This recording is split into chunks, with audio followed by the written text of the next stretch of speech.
सम्मानित श्रोतागण बंधु, आदर के योग्य हमारे बुजुर्ग, समाज के होनहार कर्णधार नन्हे मुन्ने बच्चे, आप लोगों की सेवा में राधे कैसेट कंपनी के माध्यम से लगातार हमारे कार्यक्रम आनंद राज हरदोई चैनल के माध्यम से आप लोग सुन रहे हैं। आज पुनः आप सभी लोगों का इस कार्यक्रम में हार्दिक स्वागत, अभिनंदन और वंदन करता हूं। आइए, आप लोगों ने भारतीय संविधान जो संगीत गायन के माध्यम से आप लोगों ने जिसके 3 भाग सुने, जिसको आप लोगों ने बहुत ही सराहा, पढ़ने वाले छात्र छात्राओं को विशेष जानकारी जिसके द्वारा प्राप्त हुई, बहुजन समाज के लोगों ने इस भारतीय संविधान को सराहा। तो आइए, उसी भारतीय संविधान का भाग नंबर 4 आप लोगों की सेवा में देने के लिए जा रहा हूं।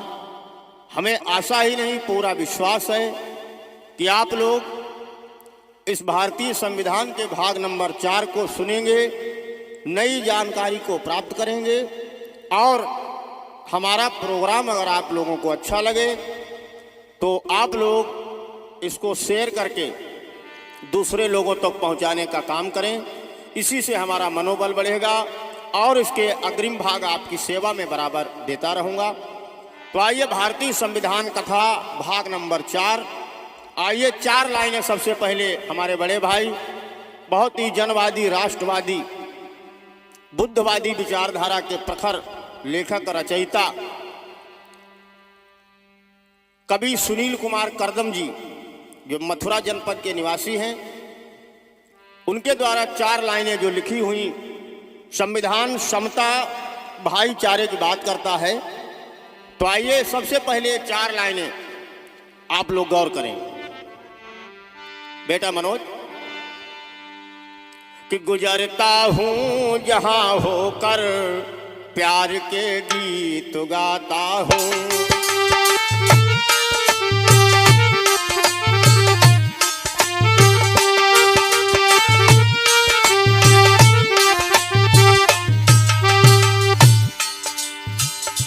गुजरता हूँ जहाँ होकर प्यार के गीत गाता हूँ,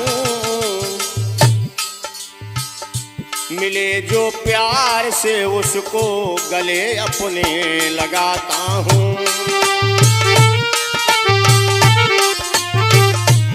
बहुत अच्छे।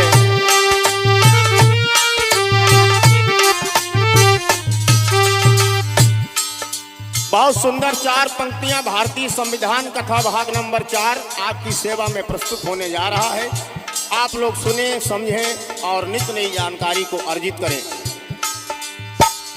नहीं मैं जानता अपने पराये के विभाजन को, सदा हर एक रिश्ते को मधुरता से निभाता हूँ।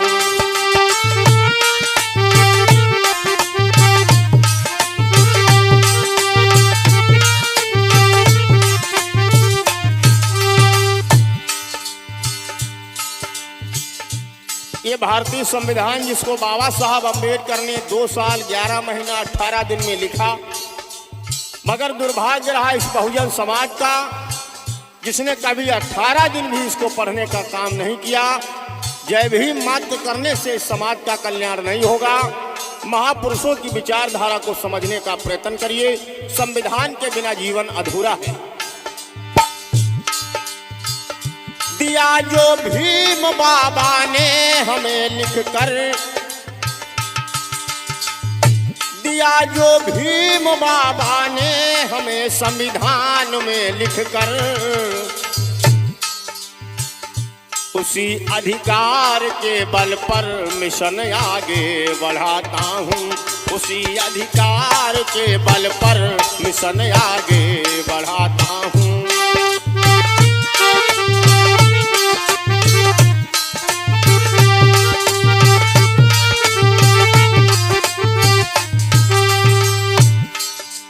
और संविधान क्या संदेश देता है आप लोग सुनेंगे, जानेंगे। हुई पाखंड से दूरी, शरण में ज्ञान की आकर। बेटा प्रदीप, हुई पाखंड से दूरी, शरण में ज्ञान की आकर। मुसीबत हो कोई सबसे, अरे हाँ पार जाता हूँ।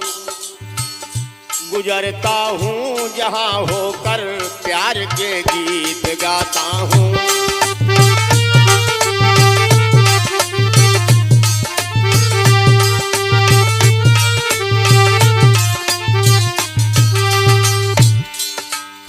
और कवि सुनील कुमार करदम जी ने क्या लिखा, उन 4 पंक्तियों को आप लोग सुन रहे हैं इस भारतीय संविधान की कथा के माध्यम से। बदल हृदय गया मेरा, पढ़ा जब बुद्ध का दर्शन। बदल हृदय गया मेरा, पढ़ा जब बुद्ध का दर्शन। जहाँ को प्रेम से जीतो, लिखा संदेश पाता हूँ। जहाँ को प्रेम से जीतो, लिखा संदेश पाता हूँ।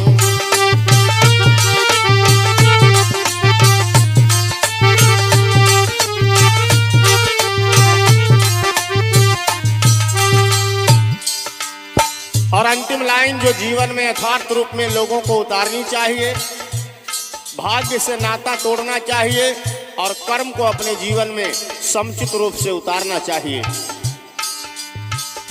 भरोसे भाग्य के रहकर, मिलेगा कुछ नहीं करदम। बड़ा है कर्म दुनिया में, यही सबको बताता हूँ। बड़ा है कर्म दुनिया में, यही सबको बताता हूँ।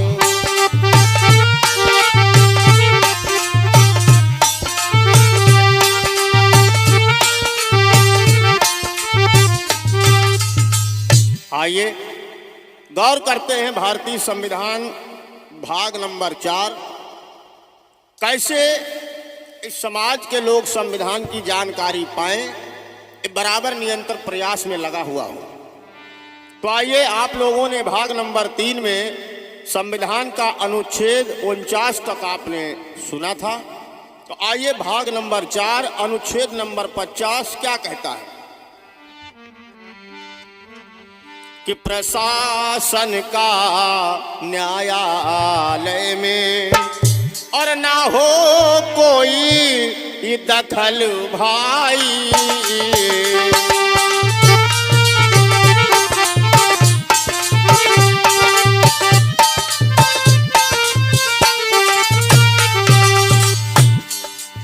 भारतीय संविधान का अनुच्छेद नंबर 50 क्या कहता है? आर्टिकल नंबर 50, प्रशासन का न्यायालय में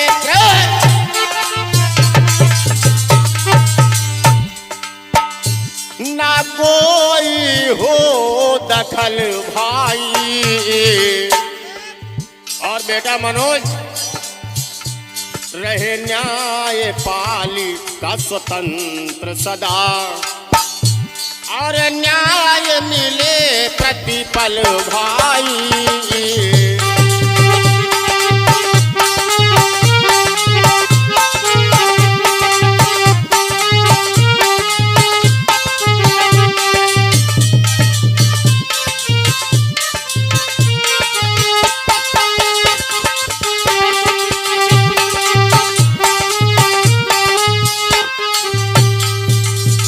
भारतीय संविधान का अनुच्छेद नंबर 50 कहता है कि प्रशासन और न्यायालय में किसी की दखलंदाजी नहीं चलेगी और न्यायपालिका जो भारत की है वो अपने आप में स्वतंत्र है। 51 नंबर अनुच्छेद क्या कहता है कि सब देशों के बीच में रहे सुरक्षा शांति, आपस में आदर बढ़े, मिटे परस्पर भ्रांति। ये अनुच्छेद नंबर 51 कहता है। आइए अब संविधान का भाग नागरिक के मूल कर्तव्य नागरिकों के मूल कर्तव्य क्या हैं? आइए गौर करिए। संविधान का अनुच्छेद नंबर 51, जिसका खंड का क्या कहता है? अरे संविधान का पालन कर ले प्यारे, और झंडे का सम्मान जी।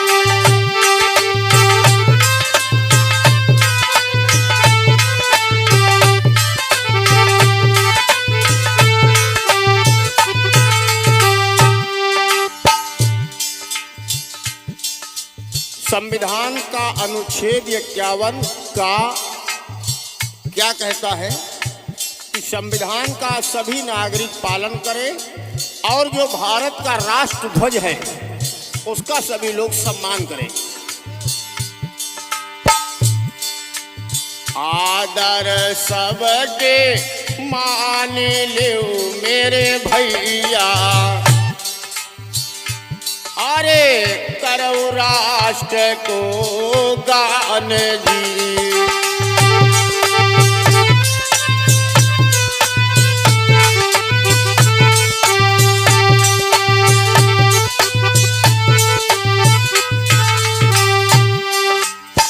बेटा राहुल, संविधान का अनुच्छेद 51 का खा गा क्या कहता है?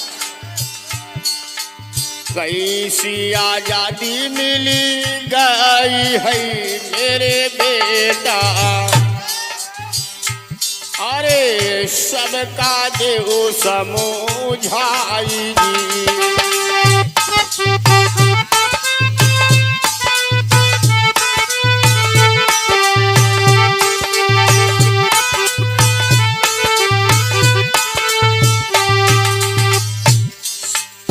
संविधान क्या कहता है? देश खंड खंड टुकड़ा टुकड़ा नहीं होना चाहिए, देश में एकता अखंडता बनी रहे, ऐसा संविधान कहता है भाइयों। देश के टुकड़ा नहीं होई अरे मेरे प्यारे, कोई करो शांति के काम जी।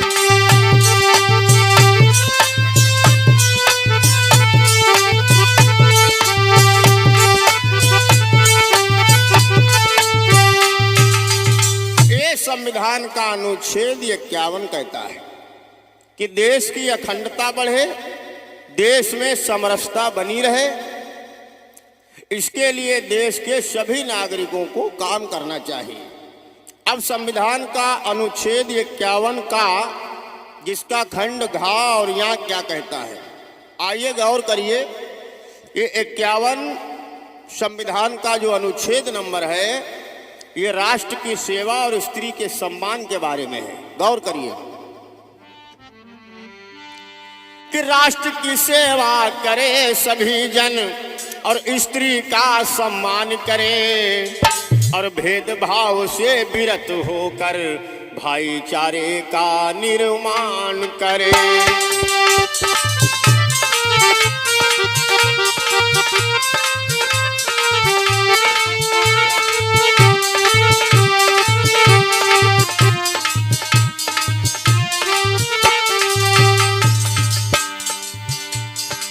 राष्ट्र की सेवा करे सभी जन, स्त्री का सम्मान करे, भेदभाव से विरत होकर भाईचारे का निर्माण करे।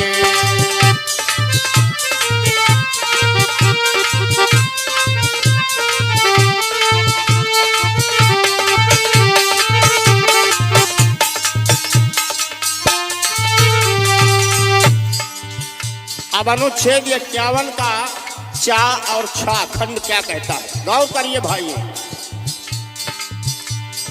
सामाजिक संस्कृति को समझे, परंपरा का मान करे, प्रकृति का विस्तार करे और जीवन का सम्मान करे। वैज्ञानिक हो दृष्टिकोण और ज्ञानार्जन का काम करें। सार्वजनिक संपत्ति का कोई कुछ भी नहीं नुकसान करे।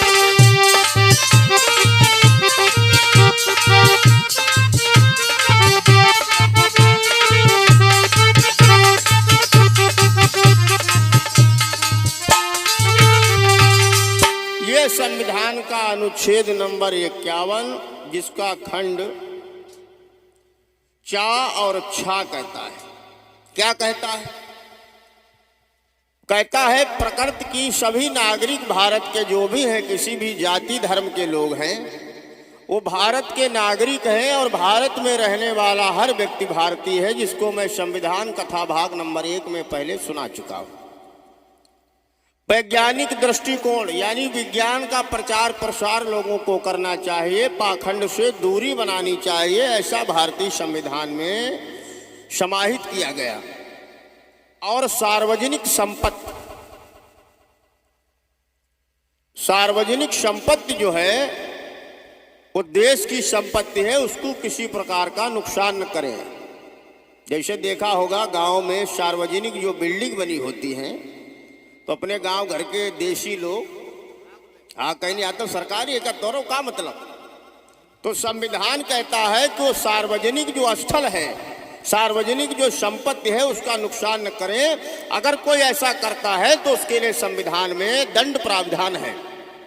आइए संविधान का 51 अनुच्छेद का और या क्या कहता है।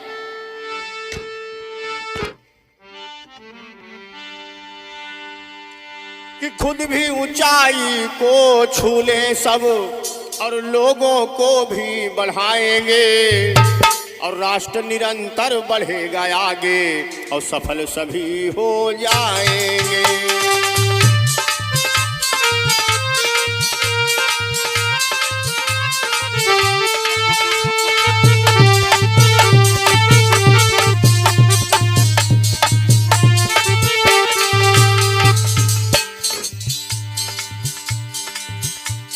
माता पिता या संरक्षक हो, प्रथम काम ये करवाए। संविधान क्या कहता है? समाज के सुधारक, समाज के प्रचारक, समाज के अगुआ लोग समाज में जाकर के शिक्षा के प्रति जो चेतना कर रहे हैं, ये संविधान के दायरे का काम कर रहे हैं। संविधान कहता है क्या? माता पिता या संरक्षक हो, प्रथम काम ये करवाएं। चाहे गरीबी घर में हो पर बच्चों को शिक्षा दिलवाए। बहुत अच्छे मनोज।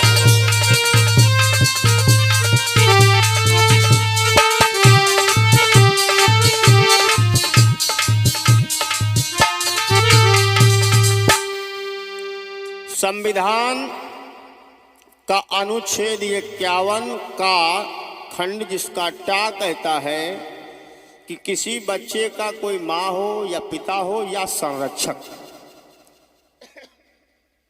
बड़ी सीधी सरल भाषा में आप लोगों तक संविधान पहुंचाने का प्रयास कर रहा हूं, ताकि अशिक्षित लोग, अनपढ़ लोग जो हैं वो भी संविधान को समझ सकें कि संविधान क्या कहता है।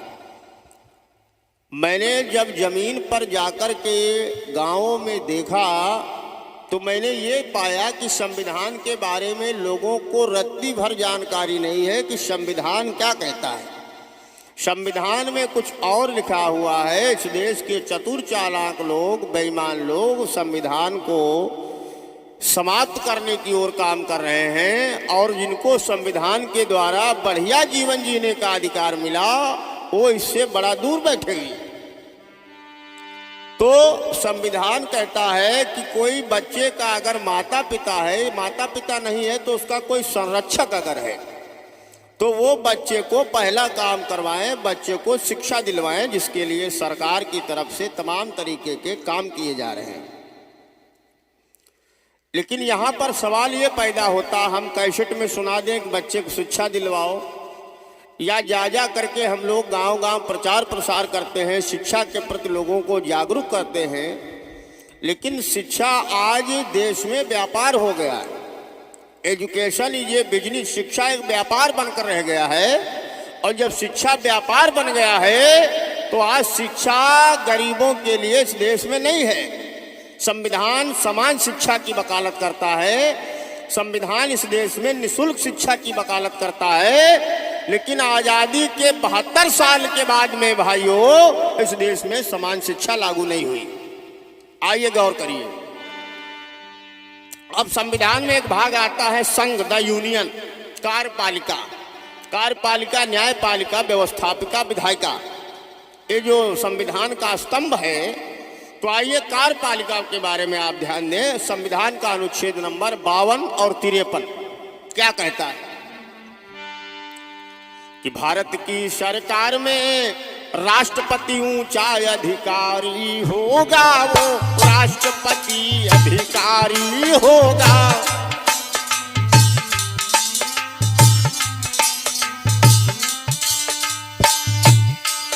जल थल वायु और सेना का वो उच्च सदा अधिकारी होगा।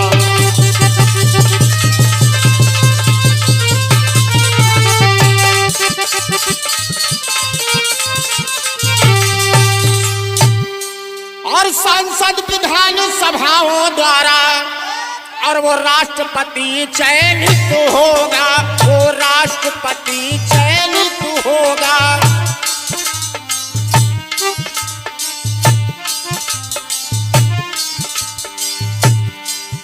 और 5 साल का कार्यकाल बस जिनका यूं नियमित होगा।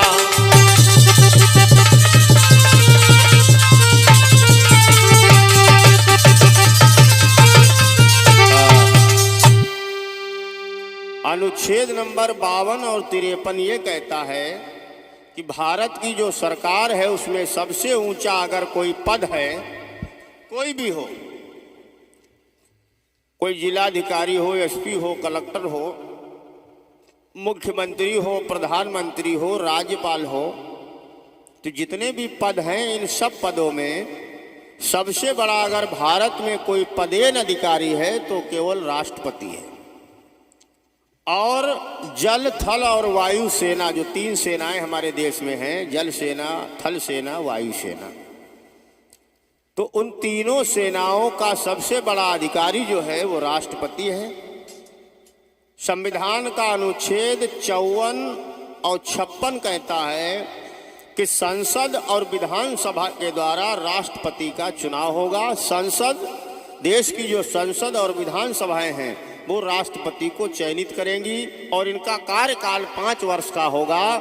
इससे जो तैयारी कर रहे हैं छात्र छात्राएं वो पढ़ते हैं, उनको पढ़ाया जाता है कि राष्ट्रपति का कार्यकाल कितने समय का होता है और राष्ट्रपति का चयन कौन करता है। तमाम परीक्षाओं में, प्रतियोगी परीक्षाओं में सवाल पूछे जाते हैं। आइए संविधान का अनुच्छेद नंबर 58 क्या कहता है, ध्यान दीजिए।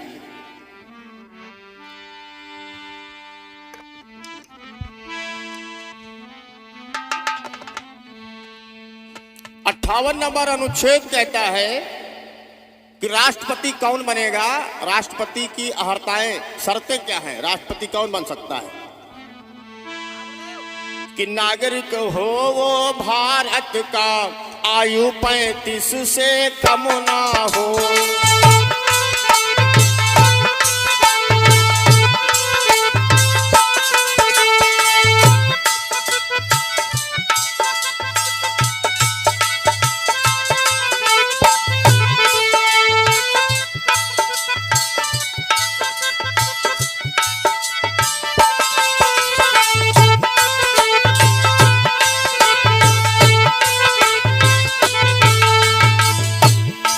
नागरिक हो वो भारत का,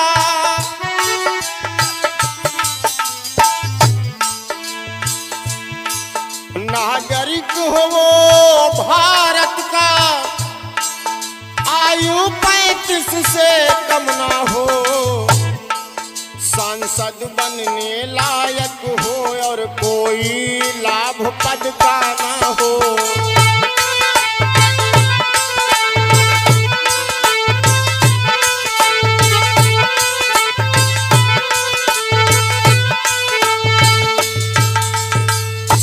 संविधान का अनुच्छेद नंबर 58 कहता है कि राष्ट्रपति बनने के लिए 35 वर्ष से आयु कम नहीं होनी चाहिए। 35 वर्ष जिसकी आयु होगी वो राष्ट्रपति पद के लिए दावेदार हो सकता है और किसी भी पद का किसी प्रकार का लाभ न ले रहा हो।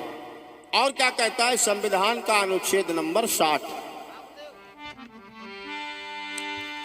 कि मुख्य न्यायाधीश द्वारा उनका शपथ ग्रहण होगा और संविधान की रक्षा अनुपालन का बस प्यारे ये प्रण होगा।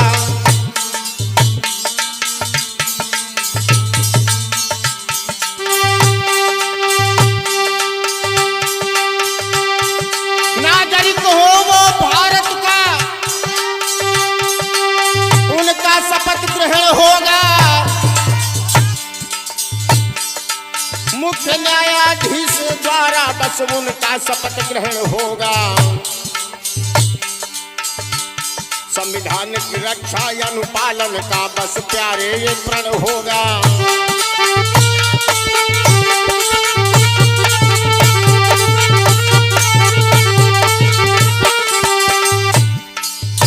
राष्ट्रपति अगर संविधान का उल्लंघन करता है, गौर करिए भाई, राष्ट्रपति जो संविधान की अवहेलना यदि करते हैं तो लगा,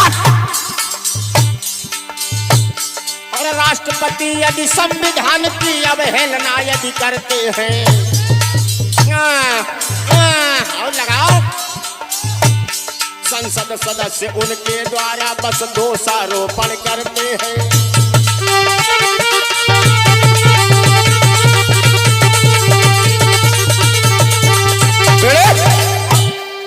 संविधान का अनुच्छेद नंबर 61 कहता है कि अगर राष्ट्रपति संविधान का उल्लंघन करते हैं, एक बात मैं और बताता चलूं, अभी आपको बताया कि देश में जो सरकार है उसमें सबसे बड़ा पद राष्ट्रपति का होगा और देश के अंदर अगर कोई सबसे बड़ा है तो वो संविधान है। तो राष्ट्रपति अगर संविधान का अवहेलना करते हैं तो उनको जो संसद के सदस्य हैं, मेंबर ऑफ पार्लियामेंट है, एमपीज हैं, वो उनके ऊपर दोषारोपण कर सकते हैं। आइए गौर करिए संविधान का अनुच्छेद नंबर 61 और क्या कहता है। अब यहाँ पर फिर परीक्षा में सवाल पूछा जाएगा कि राष्ट्रपति के ऊपर जो उनके ऊपर जो संविधान की अवहेलना करते हैं उस कानून को क्या कहते हैं, तो उस कानून का नाम है महाअभियोग। आइए गौर करिए। संसद द्वारा दोषारोपण, ए भैया, अरे संसद द्वारा दोषारोपण और महाभियोग कहे लाता है, और महाअभियोग कहे लाता है।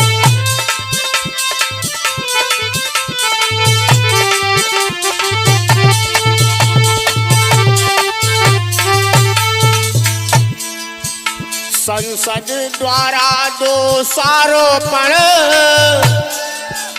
और महाभियोग कहे लाता है।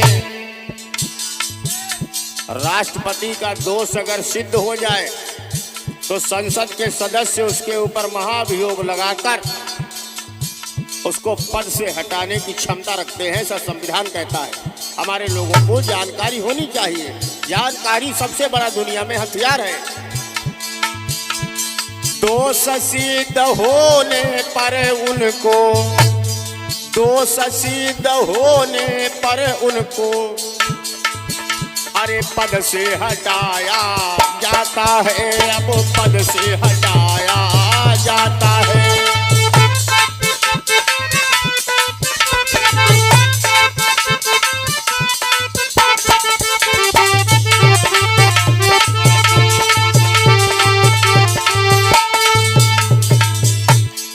और इसी संविधान का अनुच्छेद 61 और क्या कहता है कि राष्ट्रपति तो सबसे ऊंचे हैं लेकिन संसद उनसे ऊपर है, क्योंकि संसद में बैठे हुए सदस्य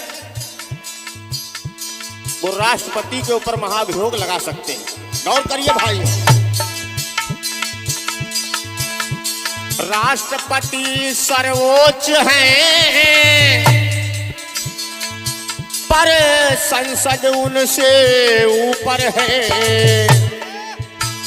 राष्ट्रपति संसद न्यायालय, पर संविधान सबके ऊपर है, पर संविधान सबके ऊपर है।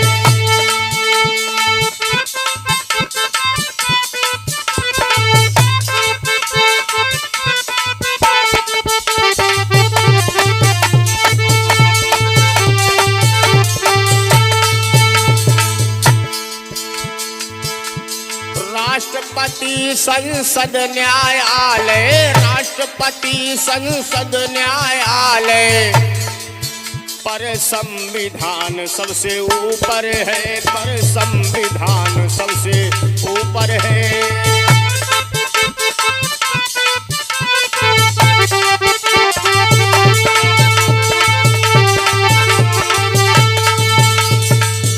ये संविधान का अनुच्छेद नंबर 61 कहता है कि राष्ट्रपति सबसे ऊंचा देश में पद है, लेकिन राष्ट्रपति से भी ऊपर संसद है, और राष्ट्रपति, संसद और न्यायालय जो देश का है, जो न्यायपालिका है, उससे भी अगर बड़ा कोई देश में है तो सबसे बड़ा संविधान है। आप गौर करिए भाइयों, हमारे लोगों ने भाग्य और भगवान के भरोसे अपना जीवन डाल दिया, जबकि इस देश का बच्चा बच्चा जानता है। अभी अयोध्या में जब राम मंदिर का फैसला आया तो किसी भगवान ने फैसला नहीं कर पाया, वो संविधान के तहत वहां पर फैसला आया और वहां पर राम मंदिर बनने का आदेश हुआ, तो वो संविधान के तहत हुआ।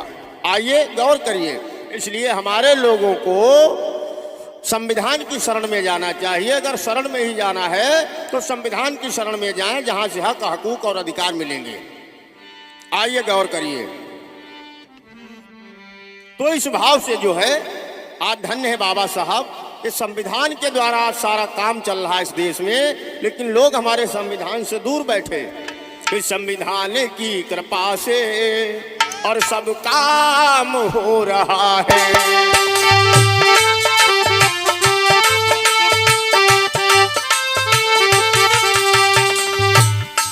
संविधान की कृपा से सब काम हो रहा है।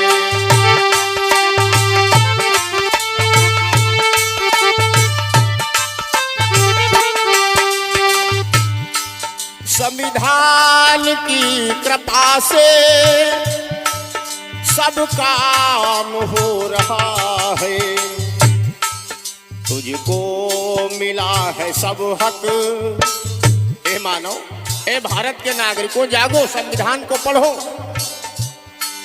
तुझको मिला है सब हक, फिर भी तो रो रहा है।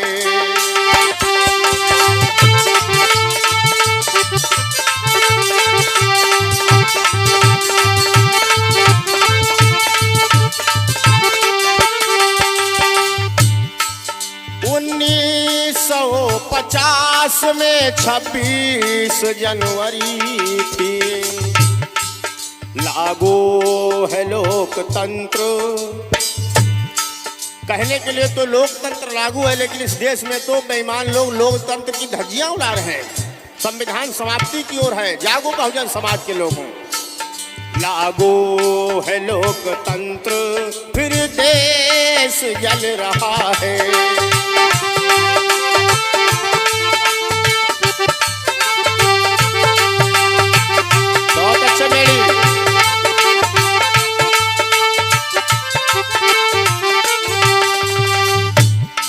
संविधान की कृपा से सब काम हो रहा है।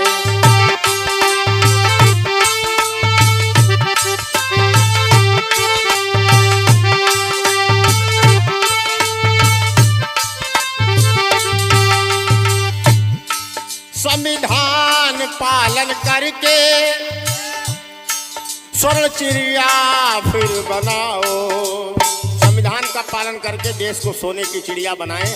इसी आशा और विश्वास के साथ में ये भाग नंबर 4 आप सभी के कर कमलों में प्रेषित कर रहा हूं। इस आनंद राज को अपना प्यार और दुलार देने का काम आप लोग करें। संविधान पालन करके सोने चिड़िया फिर बनाओ, आनंद राज दुख को तू क्यों ये ढो रहा है।